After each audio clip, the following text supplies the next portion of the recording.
If you're looking for proven ways to take your fundraising results to the next level, you're in the right place. Welcome to the Intentional Fundraiser Podcast, hosted by Tammy Zonker. Tammy has trained and led thousands of nonprofit organizations to collectively raise more than $500 million and is also recognized as one of America's top 20 fundraising experts. This is the podcast where Tammy equips and empowers amazing fundraising pros like you to transform your fundraising so you can transform the world. And now, let's hear from Tammy. Today on the Intentional Fundraiser Podcast, I am delighted to be talking with Michael Goriaran. Michael is the president at Arjuna Solutions. They are an artificial intelligence technology company that enables nonprofits to meet their donors where they are, to gain insights on donor sentiment and affinity based on their behaviors, and then ensuring that this knowledge is directly translated so you can ask for the right gift value for the right impact area at the right time, helping us raise more money at a lower cost and saving us precious time. Prior to joining Arjuna Solutions, Michael served in executive roles in the global technology sector for more than 30 years with companies like Microsoft, Xerox, and other early-stage, high-growth business ventures. Michael holds an MBA from Kellogg Graduate School of Management at Northwestern University and a bachelor's degree in marketing with a concentrated study of economics and Spanish from the University of Rhode Island. He's an avid distance runner, an outdoor enthusiast, and an active parent of two with his wife, Chris. Michael is also the chairman of the board for the Oregon Council of Hispanic Advancement. Support for this show is brought to you by Bloomerang. Our friends at Bloomerang really understand fundraisers, which is why they make donor management and online fundraising software that nonprofits love to use. To learn more and to join them in their vision of building a world inspired by giving, head over to bloomerang.com/intentional-fundraiser.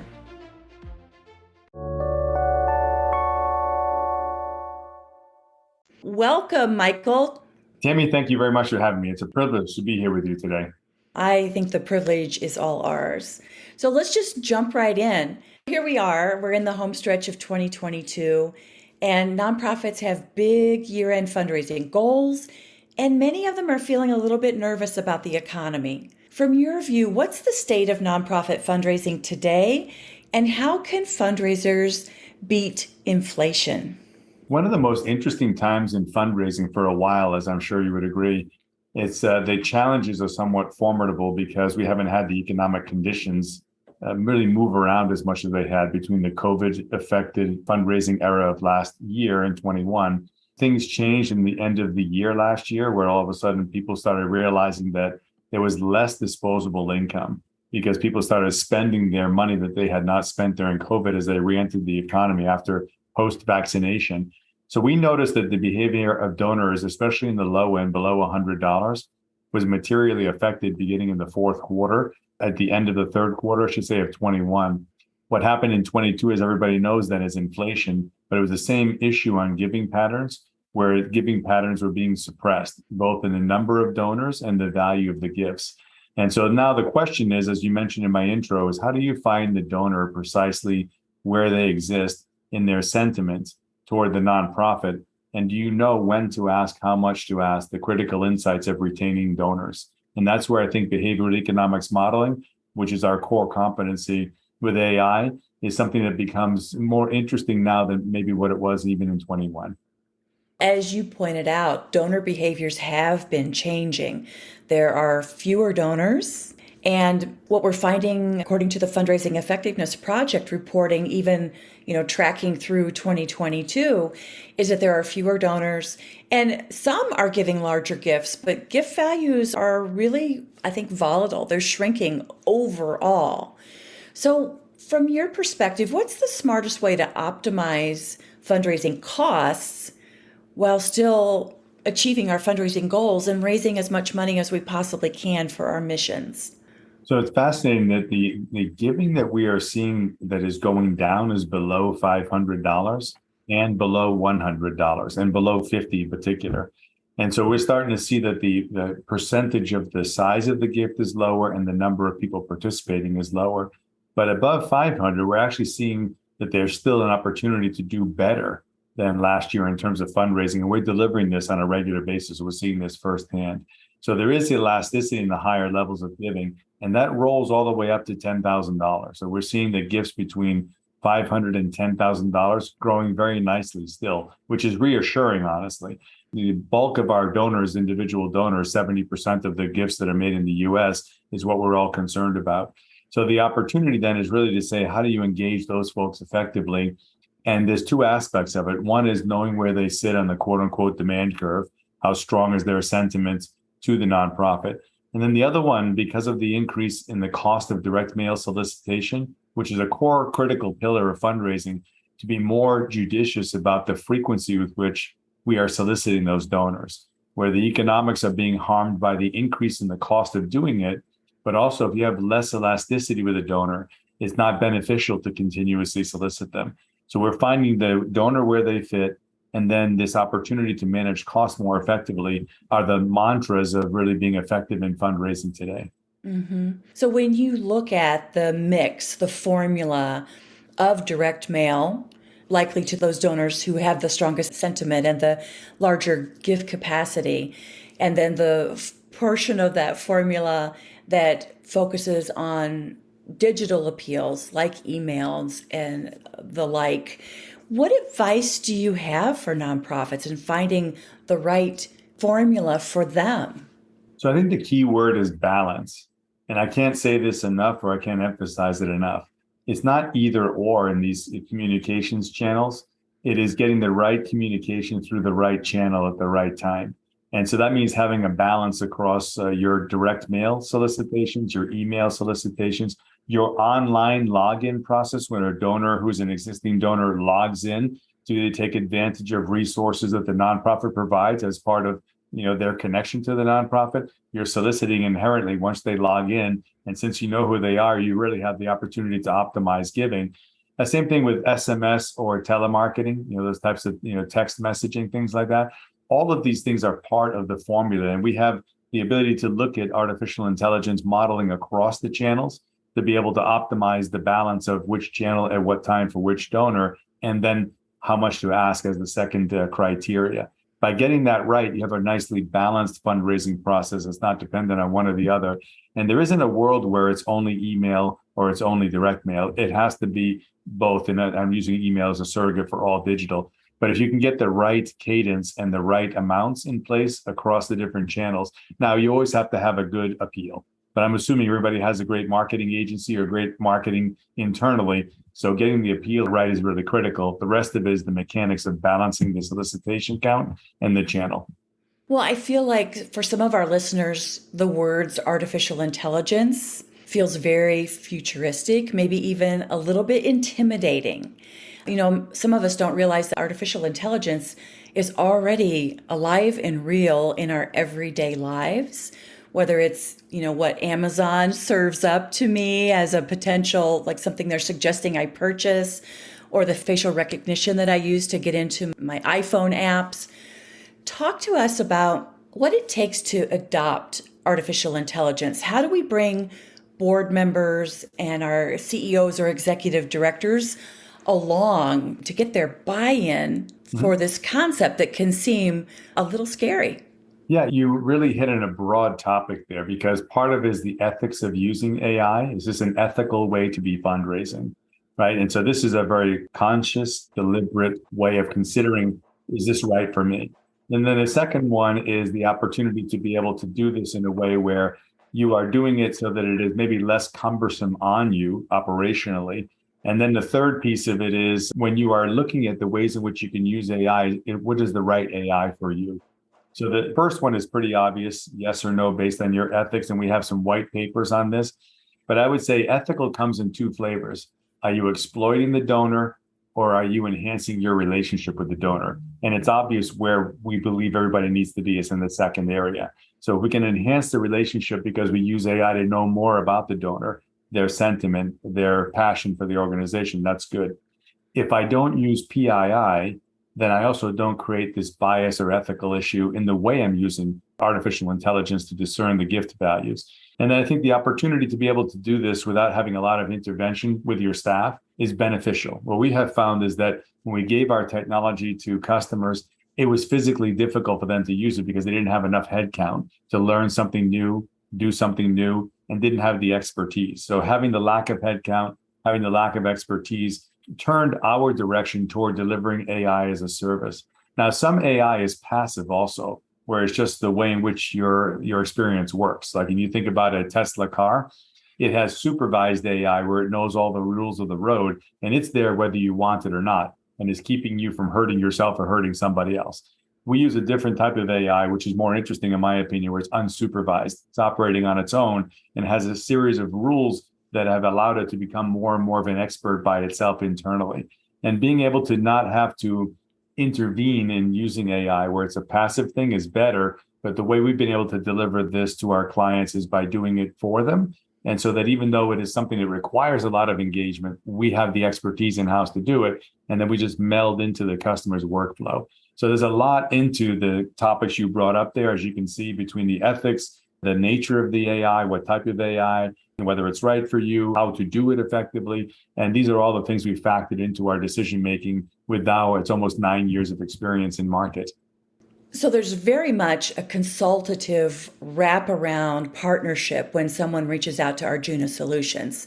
You're not just getting a subscription to a set of tools, but you're getting experts who help you understand what you need, how to apply it.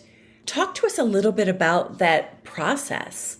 So we try to have this philosophy of friction-free adoption. So if we literally say, is this going to create more friction or less friction? How do we make less friction all the time with everything? So, and you mentioned something that was very astute, which is that we do this in a consultative manner because we have lots of ways of applying our AI. And so we look at the campaigns, we look at the channels. It could be marketing communications as well as the solicitation channels or communications, I should say, and the channels they use. So we can look at the whole spectrum around the cadence and the content in terms of really helping our customers smooth things out in terms of the frequency and the effectiveness of fundraising at a less expensive, lower cost per dollar raised. And by having our project managers, our account managers, and our data scientists on board, listening to the customer and melding our capabilities or applying our capabilities to their business problems, that's been a real phenomenon for us in terms of our success case. So like any other engineering company, we brought a capability to market, behavioral economics modeling with artificial intelligence. We went after the volume on the low end because of the reinforcement machine learning part. But as we talked to our customers, they were steering us to solve their biggest problems. And the biggest problems, yes, okay, we need to know how much to ask and when to ask. Check, check. That's our calling card. We go in, we get a small pilot. The pilot does well financially, and we're off and running. But then they started talking to us about, how do I handle reactivating my lapsed donors? Because my picking is like this. I mail everybody, or I decide I'm going to mail 30%, and then the 30% of the ones that gave most recently. So they have some formula, but they say, can you help us out with lapsed? Well, we actually have a version of our AI capabilities for lapsed that is phenomenally interesting because it knows whom to select when and how much to ask, which really optimizes both participation and giving. And then most recently, they were asking us, can you help us out with planned giving, which we had never thought about? Could you help us migrate people to major, which we hadn't thought about? We were kind of staying below 10,000. But either with our capabilities or with specific partners, we've been able to bring solutions in those areas. So the more collaborative that we are, Tammy, the better things are for us in serving our customers because we see their problems and we use our data scientists to then pivot to meet their needs. Incredible. I've read several of the case studies that are on your website, really powerful testimonies for, what your software solutions, this behavioral science and the artificial intelligence, what you've been able to create with your nonprofit partners. Obviously, the case studies demonstrate how you're able to help them raise more money at a lower cost, right? Because you know when to ask and how much to ask, and you're not in what channel in which to ask. Who is the ideal customer? Like, what's the minimum threshold in terms of number of donors where you can really make a difference, a big difference? It's interesting. I get asked that question quite often, and it's an important question because who's your target audience? It's interesting that we can't answer it directly and say, oh, it's somebody making 10,000 solicitations a month, although that would be ideal, okay? Usually it's a factor of how many solicitations, what is your response rate, what is your average gift amount? And when we start to see how your formula is working, then we go into the capabilities we have and we apply them to the specific segments in which the donors are participating in your nonprofit. So we have some nonprofits where the average gift is $25, $24. I had one the other day, $24. Okay. We know that's inherently a low elasticity segment right now, right? This is visible to everyone. So then the question is, how do we apply the right capability to make sure that they stay optimized, the highest level of giving? And it may be 24 or maybe 25, and maybe that's it right there. And then the more important part of that particular segment then is how do you know how frequently to ask, which maybe if you're sending out 18 solicitations a year for $25, that may not be the best formula. And that's what the secondary AI services we have determine. And then in other aspects of it, we look at, I have a client that's relatively small in size, number of donors, Swarthmore College, but their average gift is unbelievable. I'll not quote it because it is confidential, but it's in the hundreds of dollars, not $25. So someone like that with a very high response rate, 40%, 50%, 60% response rate. Same thing with Albany Law School, small, highly educated audience that has a high participation rate, high commitment to the organization. Well, you don't have to have that many solicitations to have a major gain there. And so we literally have moved a couple of these clients up 20%, 30%, 40% year over year in giving, which is insane. But you can see the recipe there. If they have that type of an audience in the higher end of giving, there's a lot of elasticity there. And if you can explain what you're going to do with the money, like this is one of the best practices that we see with our clients, if they can convert the ask amount increase all the way over to the fulfillment of their mission, then there's a higher propensity for participating at the higher level. So if I look at the Swarthmore case study, as they ended up producing a fund for helping students that were having a financial hardship during COVID. If I look at Albany Law School, it's being able to facilitate greater alumni communications and collaboration. And by them being more participative, they get to know each other better. And there's a big opportunity for them on a regional basis to collaborate with other alumni. So if they can convert it to, helping each other be successful or showing how someone else has been positively impacted from the funding, then it's a really positive opportunity for moving things forward in the right way at the right segment level. Yeah. To your earlier point, when you said, there's an assumption that your appeals are good, that you are either your marketing firm or your internal, your collaboration with internal marketing folks is really strong, because there is no replacement for an urgent and compelling need, right? And I'm seeing that, especially in a tough economy, people want to give to something that is really going to make a difference, right? In specific and measurable kinds of ways. And so the story is so important. Absolutely. And to complement your last point as well, there's two things with AI, whether you're using our capabilities or anyone else's, that's important to know about, which is the frequency of engagement with the audience and the number of people you are engaging will help your AI perform better. So when I was talking about earlier, the average gift value and response rate, those are outcomes. And how you get those outcomes is those two other metrics, is the frequency and the volume, which is where we have an expertise in. But that allows what's called reinforcement machine learning to teach you about your audience more effectively. So when I look at the factor of how many donations, I said earlier, boy, it'd be great if someone was sending out 10,000 pieces of mail per month. You create a nice little control group, 5,000 versus 5,000, see how it works, is statistically relevant, et cetera. But if you do that quarterly, you're less likely to teach the algorithm quickly enough to be able to have it be materially advantageous to you over the long run. You're going to want to have something more than quarterly type of solicitation, maybe once every 2 months, once a month, something of that nature. And then you really start to see donor sentiment in real time. And you can then move with the right amount to ask at that moment in time. Given the volatility of what we're dealing with right now, we haven't found a time that's more important than the current time to know donor sentiment. Now, I know every circumstance is a little bit different. There are multiple factors, as you stated, But when do organizations begin to see the return on investment for AI? That's a great question. AI, and whether it's us or anybody else, gets back to the general things about AI, not just our capabilities. It requires a learning cycle. And learning cycles are the amount of time it takes your algorithm to go through an audience and get enough responses back where it kind of concludes that it knows as much as it's going to be able to know about that audience at that moment in time. What we have found is that's about a 60-day cycle for us. And you need to have, now there's a setback schedule ahead of that 60-day cycle. And then there's a reporting stage and analytics stage. So your 60 may turn out to be 90 or 120, depending on those factors. But that would be one whole learning cycle. Now, that means also you could be mailing monthly or even twice a month. That's fine. That's a different matter. But if you have an in-market experience of 60 days and then you have the setback and reporting, that whole learning cycle needs to be replicated some number of times. And that for us is about 3. So what happens is during the course of a 9 to 12 month period, our customers go through this learning cycle where we can see us learning more about the donors and seeing the donations move. And in the first learning cycle, you might move things up 0 to 8%. That's our range in the first learning cycle. And we're doing that without any market input at first. Obviously, we have to take the existing data and make an estimate. And then we start using reinforcement machine learning to check how the responses go every month. But once we get through those learning cycles, we're in a situation where the algorithm is optimized. And then our average rate of return is about 12% higher level of giving year over year. And that allows us to bring a return on investment to our clients, usually of about 300%.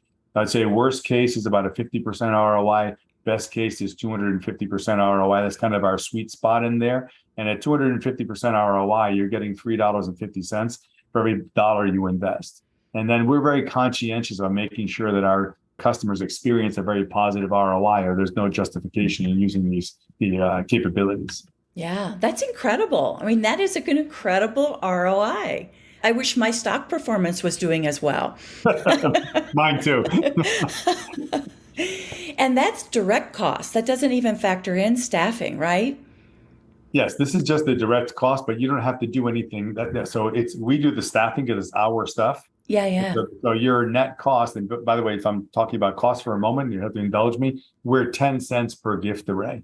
If I say, what is the cost of this? And then for that, we deliver the gift array values every month, and they go into your printing or they go into your digital systems to go out to donors. And the whole thing we're focused on is donor experience. Do we know where that donor sits? Can we model their behavioral economics? And can we provide the right amount at the right time? And by doing that in a very time-sensitive environment like now, you just raise more money, about 12% more in a year. Yeah, incredible. And I think that isn't like best practice a 7 to 8% increase year over year without artificial intelligence. I actually would be surprised to see that. That's not been my observation. So I haven't seen organic growth like that. Now, if there are things that are going on where you shift a new strategy into play where you haven't been doing it before, then I would consider that, the blue ocean kind of a thing where you're going. Sure. And if that doesn't grow, then that's surprising, right? That could grow 20, 30, 40% because you weren't really using it before, like email, for instance, or like social media marketing, right? But usually, no, I haven't seen organic growth of, same file moving at the rate you're speaking about. That would be pretty remarkable. When I look at some of our most mature customers that are doing millions and millions of solicitations and have been doing this for decades, if I come to them with a solution that even provides 5% lift, it's like a tsunami on that file. Wow. Because they've done everything they have been able to do for decades to optimize the growth and participation in that file. And they're looking for the next thing. And then we come in and say, well, here's something we can prove. And then lo and behold, 6-9 months later, you're getting 5% lift and you're getting a 3-to-1 payback or 2-to-1 payback. That is a phenomenal experience for them. So that's been my experience personally. Yeah, incredible. Our friends at Bloomerang know the importance of year-end fundraising to a nonprofit's longevity and success throughout the year. We know that 50% of nonprofits receive a majority of their annual contributions from October to December. To learn how you can make the most of this giving season, head over to bloomerang.com/intentional-fundraiser to get your copy of the 13 year-end fundraising tips.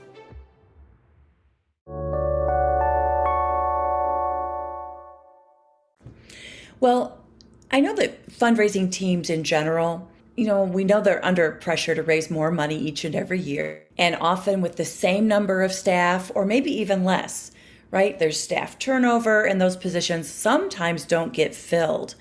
I was reading an article that referenced some recent research from the Gates Foundation. And essentially it was saying that artificial intelligence can save fundraisers time, meaning that tasks that maybe a director of development or director of fundraising operations might have focused on, that things that would take a week now can take just minutes, right? So what are you seeing on the impact of AI on staff, like freeing them up to do other things? So I don't know why I keep thinking about Swarthmore this morning, but God bless Fritz Ward. He's been an amazing person to work with over there. But his case study is the ideal one to refer to. Is he told me that during the summer he was spending 40 hours an entire week and sleepless nights because Swarthmore is a small elite school and they have small number of donors. That he would spend 40 hours trying to calculate the appropriate gift array value for each donor. And he'd been there so long and knew the donors so well that he had the curse of too much insight. Mm-hmm. So instead of using a blanket model, like most of the time we see our customers using simple models like RFM for segmentation, and then they have some multiple against prior giving history like 1, 1.5, and 2, and those are the values they use in the gift string, right? And he was saying, no, I know my donors well enough that I can pick out the number for them. And I would put together a gift stream that I think makes sense, for Tammy, for Michael, et cetera. And he said it was giving him an ulcer. Now it's the extreme, but it's pretty funny, it's the extreme. But he's knocked out 40 hours. And he said it was his biggest part of the improvement in his job satisfaction that he had in years, because he could trust us with the right value, knowing that we would not underestimate or overestimate and alienate, that we would retain donors and get the highest level of giving. And it's just been fewer wrinkles in his forehead, so to speak, right? He's just focusing on now, hey, maybe I can go serve the athletic area, because they were not doing the who's been in a golf team or who's been in a soccer team where they could do some athletically oriented fundraising. So he started shifting his attention to other areas to raise money, which is more important than figuring out the gift array value, strategically speaking. Yes. Unbelievable. Maybe he can even take a vacation now. Possibly. Michael, what advice would you give to any of our listeners who don't know where to start when it comes to exploring and embracing artificial intelligence in their fundraising shops? Boy, that's an interesting one, because there are so many flavors of artificial intelligence out there right now that it's pretty daunting. And it's difficult to figure out, whom do you talk to about what area of expertise. So there are some articles out there. We've written some, and I can also refer some for your audience, where it talks about the types of AI and what are you trying to solve for. Like we've been talking about fundraising. AI inside of a nonprofit is not just about fundraising. It could be about content management, where you're using permutations of content for different audiences. It could be about channel management, things like that. So I'd say first and foremost, what problem are you really trying to solve? Like, be specific about it. There are 21 types of AI. It will lead you down the path of the solution sets and the type of AI that you want. Then it helps you narrow down the vendors that you might want to work with pretty quickly. Then from there, I would say, when you work with somebody, are they there to advise and understand, or are they there to push product? And if anybody from my organization is pushing anything, they're in trouble with me, because that's not our approach.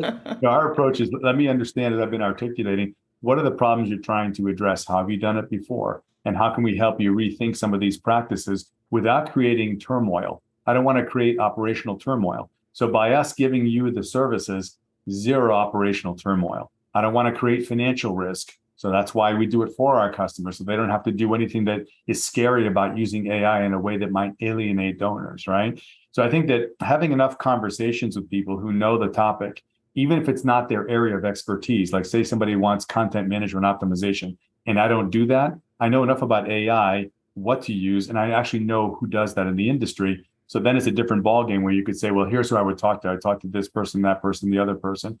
And that process is a little slower than just simply picking up the latest Consumer Reports evaluation of fundraising systems and have it tell you what it is. Sometimes those are a little easy to look at. But I think in this case, AI is still in the earlier stages of being adopted when it is deliberately and explicitly adopted, where it's already inherent in your platform. Like say you're using Salesforce and they use AI to manage workflow. Well, that's passive. But now we're talking about, where do I proactively use it to do things like moving people to planned giving or moving people to major giving, that type of thing. That requires a different set of sophistication and understanding the problem and consulting with you on ways to solve it. And then having a trustworthy partner who can deliver the capabilities to you in a reliable and predictable and risk-free manner. It's just such a thoughtful approach that you've put together, right? You've got the right tools, the right offering, and even step-up programs, it seems, from what we've talked about and what I've read about on the Arjuna Solutions website. And this expert consulting, this insight, and the fact that you're walking alongside these nonprofits for the long haul, right? This is not a one and done kind of proposition.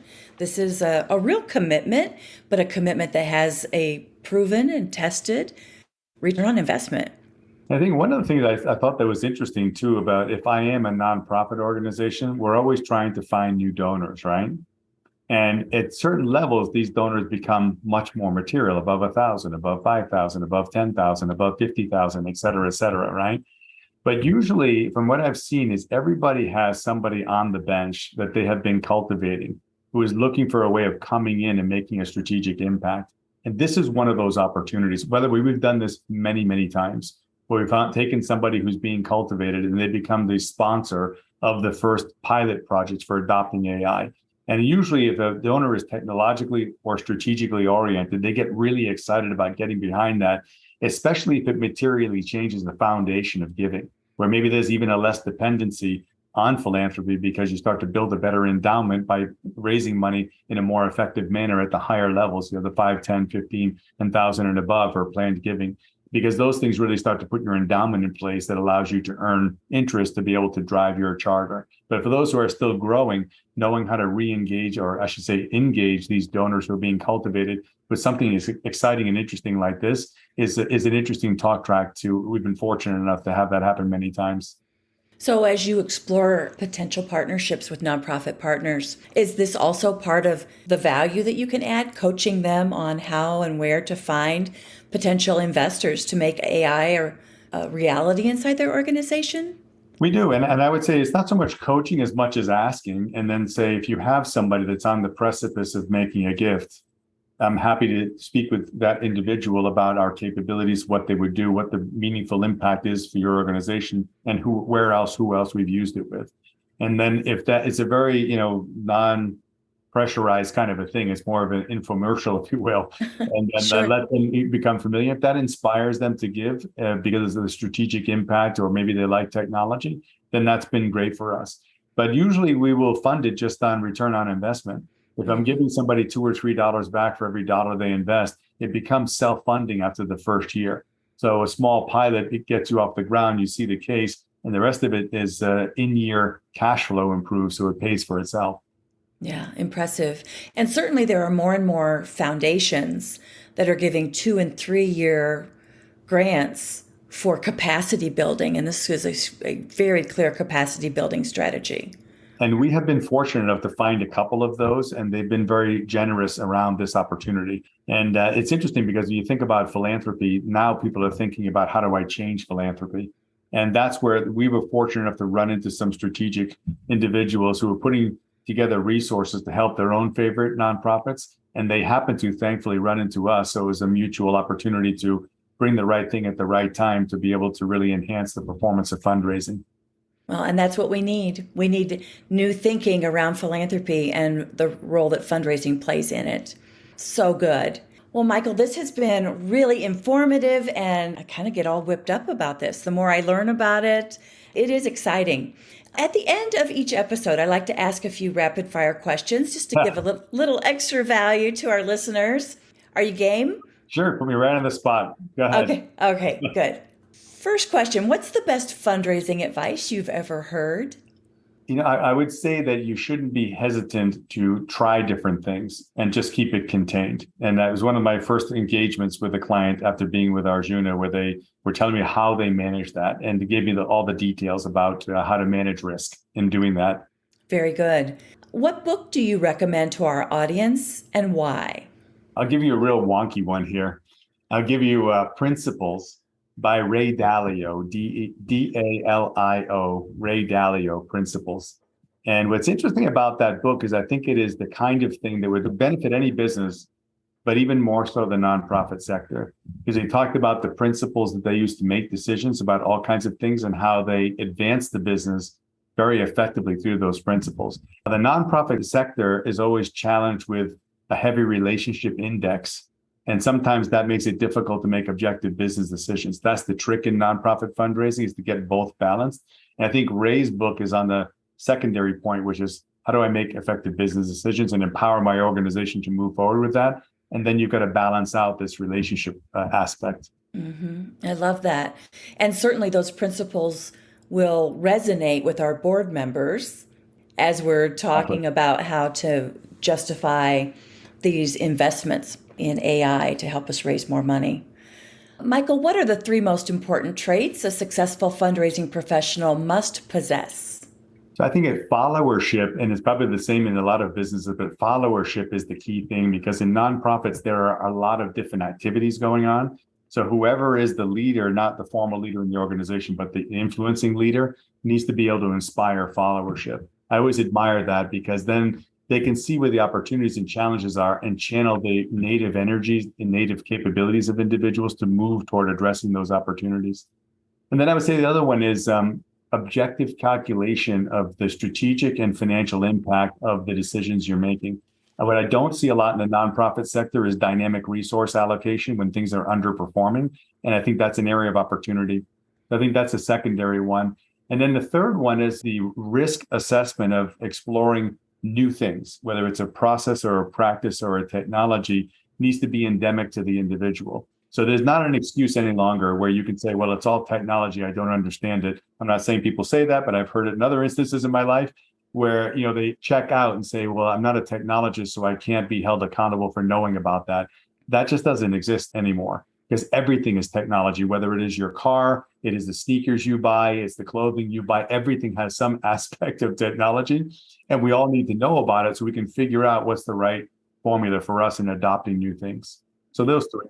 Those are very robust. And I, especially the risk assessment, like that conversation, it just brings back a lot of memories of when I was a direct frontline fundraiser, for sure.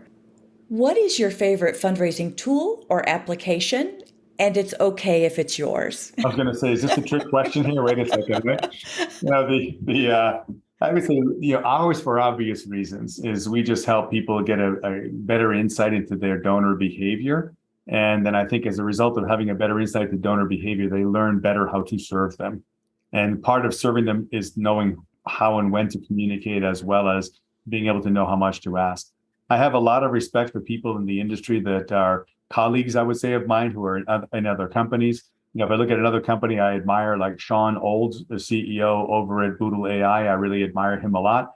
And I like the capabilities he brings in finding the larger gift and, knowing, whom to ask for that larger gift is different than what we do, but I think that the capability he has and the services that he provides, I have a lot of regard for him.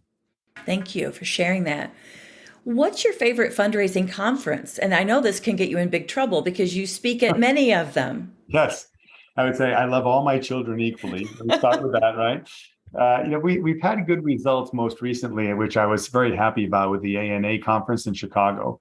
And the reason I say good results is we had about 300 people in the audience and several hundred people online. And customers, when I walked off to take off my lavalier, they were walking up to talk to me after the presentation and saying, I would like to get rolling. And as a result of that, we seem to have done something with our 5 Ways to Beat Inflation presentation, which you can see on our website, which really inspired them to say, I don't have an inflation beating game right now. And if I don't, then I'm just going to be susceptible to the effects of inflation. And I'm not saying that we're a panacea, that we're going to make you immune, but we have a really good strategy to help you be more insightful and thoughtful about where your donors are. So I think that was a really beneficial one for us. There are other ones like the Bridge Conference. We hope to secure a speaking engagement this year. We like the quality of the audience and the ability to share strategically where things are going. So I think that's a good opportunity. We love associations like TNPA, where they bring enormous value to the industry, the nonprofit association, and they, are in a situation where they want people coming in to educate future leaders in fundraising in some of their seminars with, future nonprofit leaders. So I think there's a lot of good opportunities in the industry, thoughtful opportunities. And for us, it's always the quality and level of the audience. And can we talk strategically about things where the industry is going? Very good. All right, last question. Knowing what you know about fundraising at this point in your career, what advice would you give a fundraiser who's just getting started in the profession?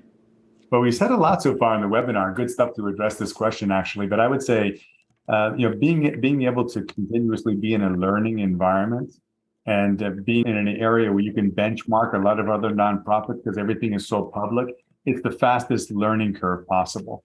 And whether you're in the Lilly School or you're doing this informally in working groups like the TNPA offers, this peer-to-peer benchmarking is the opportunity for success for somebody who's on the way up or just coming into the sector. Yeah, I think that's such good advice.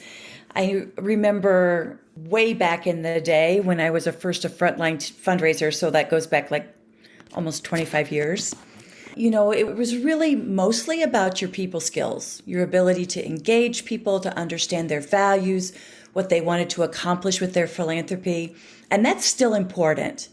But you can no longer get by on just that, right? You really do need to have data-informed strategies. No question. Yeah. We all know that 70% of the dollars that come into the nonprofit sector are from individual giving aspects, the donations that we've been talking about under $10,000. And so, I live in Oregon. So Phil Knight, the founder of Nike, can be very good for the University of Oregon, but the alumni from the University of Oregon, besides Phil, need to match his billion-dollar gifts with their own fundraising, right? Or their own contributions, I should say. So having the formula to make sure that at every echelon of giving, you have an explicit set of processes and technologies and capabilities, whether you do them in-house or you do them with partners like us, to be able to make sure every donor segment is optimized.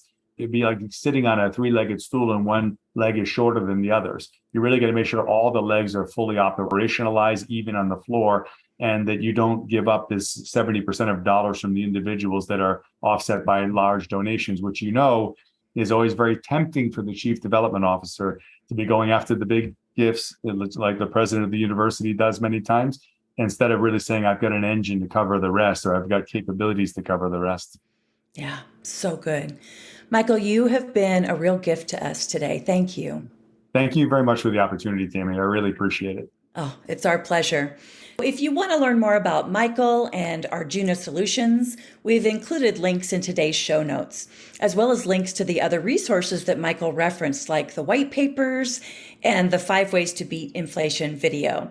Thanks for listening to this episode of the Intentional Fundraiser podcast. Keep on transforming your fundraising so you can transform the world. Thank you to our friends at Bloomerang for supporting this episode. Learn why fundraisers love using Bloomerang and grab your copy of the 13 Year-End Fundraising Tips ebook at bloomerang.com/intentional-fundraiser. The link is in the show notes.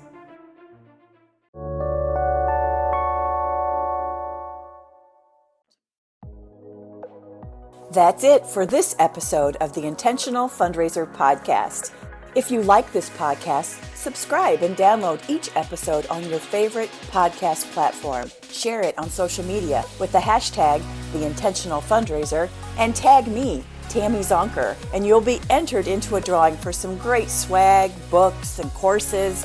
And if you like today's show, you might also be interested in becoming a member of my Fundraising Transformer community, where I go live twice a month with my members with fundraising training and group coaching to help transform those fundraising issues that keep you awake at night, where I pull back the curtain on how you can take your fundraising results to the next level by teaching ways you can improve your development operations, create a results-driven, donor-centric development plan, strengthen donor relationships, improve your donor retention rates, and build a raging monthly giving program and a successful major gifts program, and how you can approach each day to ensure you'll perform at your highest level so you can be the best fundraiser and the best person you can possibly be. You can learn more about becoming a member at fundraisingtransform.com/transformers. Thank you for showing up and for having the courage and determination to transform your fundraising so you can transform the world. Bye for now.